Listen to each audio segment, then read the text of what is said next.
नारायण चिंचोली येथील हॉटेल राजमुद्रामध्ये सुरू असलेल्या वैश्य व्यवसायावर पंढरपूर तालुका पोलिसांची धाड।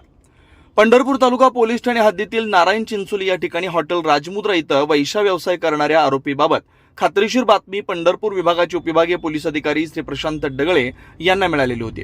त्या बातमीच्या आधारे माननीय सहाय्यक पोलीस अधीक्षक श्री प्रशांत डगळे यांच्या आदेशान्वये पंढरपूर तालुका पोलीस स्टेशनची वरिष्ठ पोलीस TY मुजावर, पोलीस अधिकारी, महिला अंमलदार, शासकीय पंच असं नारायण चिंचोली येथील हॉटेल राजमुद्रा या ठिकाणी बनावट ग्राहक पाठवून सापळा लावून हॉटेल राजमुद्रा या ठिकाणी छापा टाकला असता हॉटेल राजमुद्रा इथं एकूण 5 आरोपींना ताब्यात घेऊन त्यांच्याकडून एकूण 8 मोबाईल फोन, कॉम्प्युटर, रोख रक्कम 11,850 रुपये इत्यादी पंढरपूर तालुका पोलीस स्टेशनचे वरिष्ठ पोलीस निरीक्षक TY मुजावर यांनी पंचनामा करून जप्त केलेले असून हॉटेल राजमुद्रा याचा मालक सूरज सोमनाथ लोहार 37 वर्ष, राहणार नारायण चिंचोली, इतर 4 असे एकूण 5 आरोपी यांनी महिलांना वैश्य व्यवसायात भाग पाडल्याबाबत त्यांच्या विरुद्ध अनैतिक देह व्यापार प्रतिबंधक कायदा कलम 3 प्रमाणे पंढरपूर तालुका पोलीस स्टेशन येथे गुन्हा दाखल करण्याची कारवाई सुरू आहे। सदर हॉटेलमधून एकूण 4 महिलांची सुटका करण्यात आली आहे।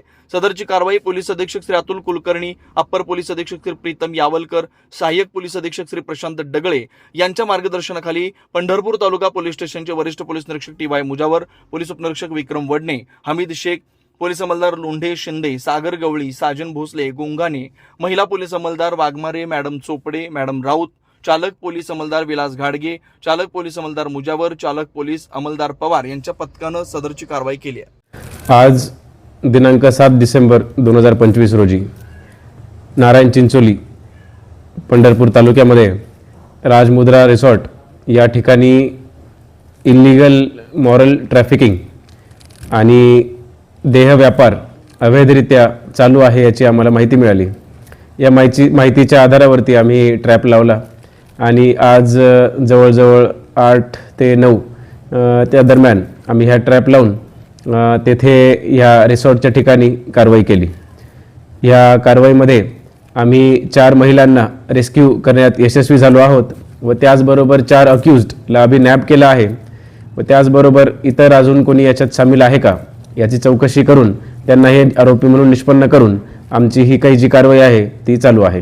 हॉटेलचे मालक जो आहे तो त्या ठिकाणी त्या काउंटरवरती रिसेप्शनवरती आढळला आहे।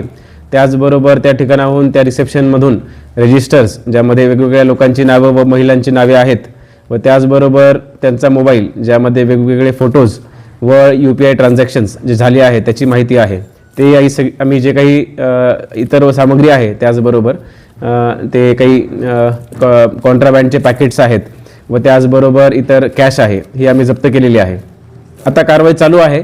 कारवाई झाल्यावरती गुन्हा दाखल होईलच लवकरच।